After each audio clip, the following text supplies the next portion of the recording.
Congo ilishakapata president mwenye hakukuwa élu kwa suffrage direct, ni president Kasavubu.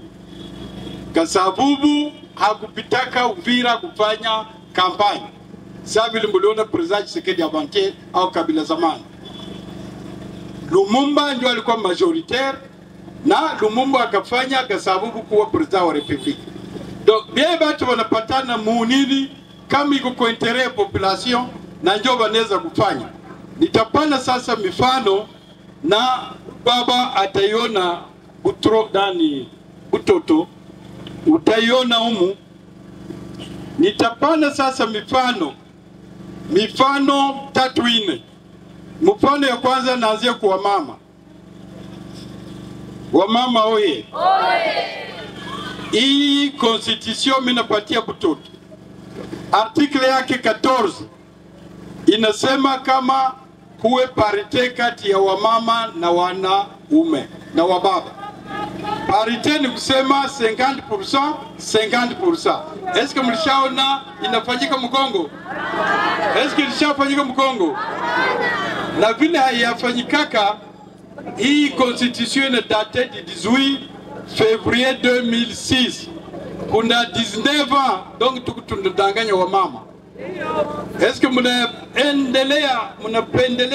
muendelea kudanganyiwa? Munapenda muendelee kudanganyiwa? Jo chama ya ANC, jo chama ya ANC à travers autorité morale wake, ni photo yangu. Tuliandika texte ya kuchanger l'article en faveur ya wamama na uongezeke ndani ya parlement. Munaitika ile wala pa? Ile tunaita discrimination positive. Ndio kusema wamama wenyewe wako hapa, kama mnataka chama yenyewe na batetea joy. Ni mzuri ni mubaya? Muipigie mbuli nisikie.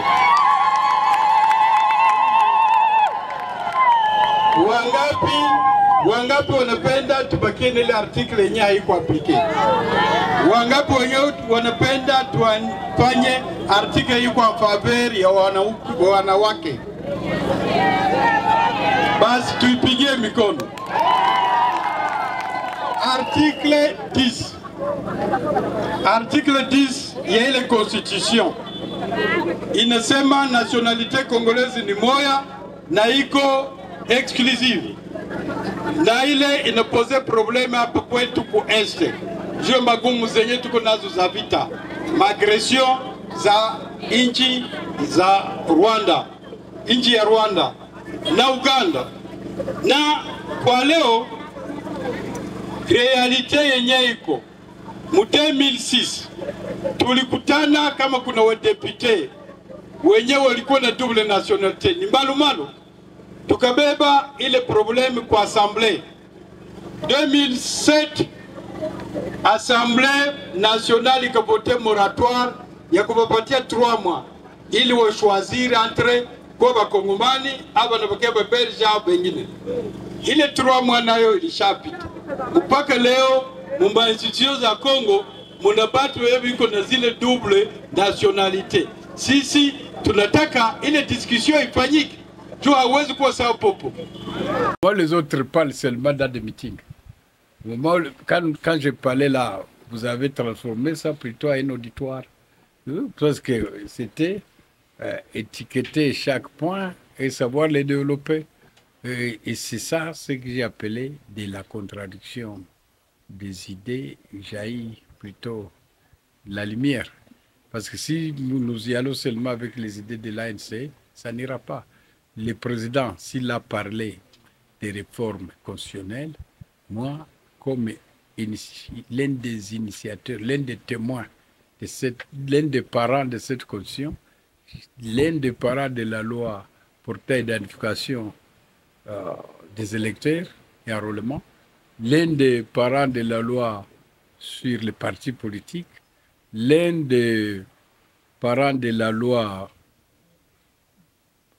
électorale, si vous appelez portant principe sur les élections présidentielles jusqu'aux municipales, j'ai voulu donner ma contribution intitulée « Réflexion sur l'organisation des élections en 2028.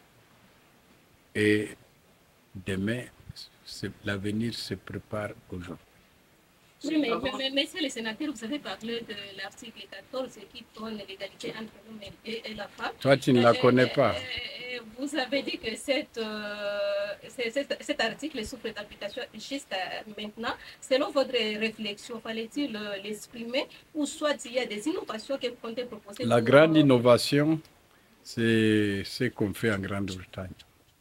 C'est ce qu'on fait même au Rwanda ici. C'est ce qu'on fait en Afrique du Sud. Ça s'appelle la discrimination. Ce qu'on fait même en Tanzanie, au Kenya. La discrimination positive. Vous êtes à 4 à Uvira. On doit avoir, partout où il y a plus de 3 sièges, il faut qu'il y ait une femme. Il y a un 4e homme qui a 20 000 voix et la femme a 8 000 voix, il faut qu'on prenne cette femme-là pour qu'il y ait au moins 3 hommes et une femme sur cette liste. C'est ça la discrimination positive. On n'aide pas la femme la plus faible, mais on aide au moins positivement la femme la plus forte. Avant que vous puissiez vous répéter en Swahili, non, petit, moi, tu penses que je viens d'où et j'ai quel âge pour me réveiller à 4 heures, je continue un long discours comme ça. Oui, je ne vais pas me répéter.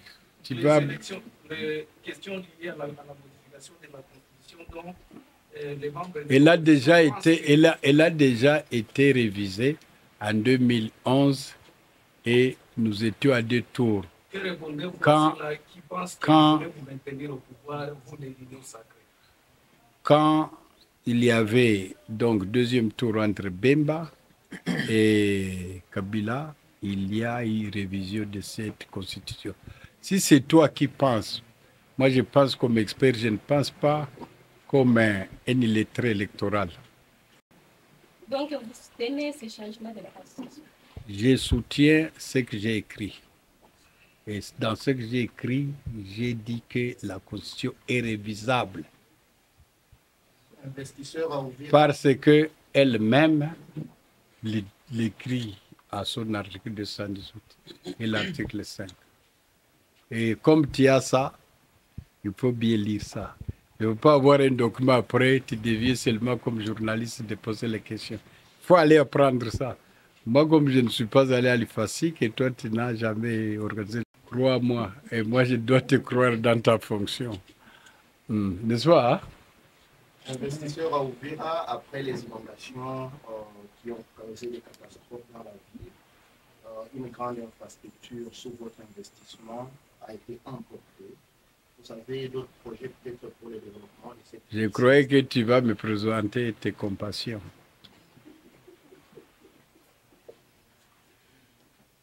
Honorable sénateur, si on se rappelle... Je n'ai pas eu de réponse. Oui. Nous vous présentons nos compassions. Oui. Merci. Quand vous étiez vous êtes descendu à Uvira. Plusieurs fois. Plusieurs fois, et nous sommes partis à Kiliba avec vous. Et vous aviez procédé au lancement des activités de la série parce qu'il y avait le tracteur. Nous sommes partis là au niveau du secteur 5. Et aujourd'hui, quelle lecture faites-vous de l'avancement de la situation de la sucrerie du Kivu? Tel que tu étais là avec moi, et ce que tu vis aujourd'hui, est-ce que c'est la même chose? Non. Êtes-vous satisfait avec ce qui se fait aujourd'hui? Je ne vis pas ici pour le moment, je te pose la question. Que vous êtes informé de la sucrerie du Kivu actuellement, compte tenu de ce que vous aviez lancé à l'époque là. 1. Les jours où nous sommes partis avec toi, il y avait 27 mois impayés des agents de Kiliba. Et j'ai donné $1 million aux nouveaux gestionnaires de Kiliba. Ils ont payé ça. Quand je passe à Kiliba, vous voyez les enfants de tous ces anciens fonctionnaires venir me saluer. 2. Il y avait 0 hectare cultivé. Quand j'ai quitté le ministère, j'ai laissé 243 hectares. Je suis passé en 2018, il y avait 1600 agents engagés. Et moi, je n'y ai engagé personne. La suite, moi, je ne suis pas l'homme comment on appelle ça, des vitrines. Quand j'ai quitté un ministère, il faut que je puisse continuer à aller les inspecter, c'est à toi, les journalistes d'investigation. Mener ces gens au FPI, ils ont eu encore un budget de 5 millions de dollars, un prêt des FPI. Moi, j'ai beaucoup aimé Kiliba. Je crois qu'ils avancent. Moi, aujourd'hui seulement, j'apprends que leur cantine ne fonctionne pas, mais ils vendent les sucres plutôt ici à Ouvira et aux gens de Bukavu et de Goma. Moi, je vais leur demander, mais je ne suis pas un inspecteur. C'est une information que je vous donne, que j'ai eue comme par hasard. Est-ce que toi, tu es content ou tu ne l'es pas quand on a 1600 agents par rapport à zéro? C'est vous qui aviez lancé l'activité. C'est vous le jugez. Ah, ce n'est pas mon activité. Moi, je peux relancer mon hôtel. C'est ça l'État, les gens ne comprennent pas. Tu peux avoir beaucoup de ministres qui n'ont rien lancé. Alors, moi, j'ai lancé et j'ai laissé à l'État congolais. Tu dois t'en réjouir. Et ce n'est pas seulement Kiliba, si tu vois Picagel ici. Qui était ministre pour commencer Picagel, c'est moi. Quand tu es un homme d'État, il faut rester homme d'État. OK? Mais tu ne dois pas m'inspecter après 14 ans si ça avance ou ça n'avance pas. C'est-à-dire, tu veux que je parle à mal de mes successeurs ou en bien. Et ce n'est pas à moi de les applaudir ou à moi de leur jeter des pierres. Ça, ce n'est pas un homme d'État.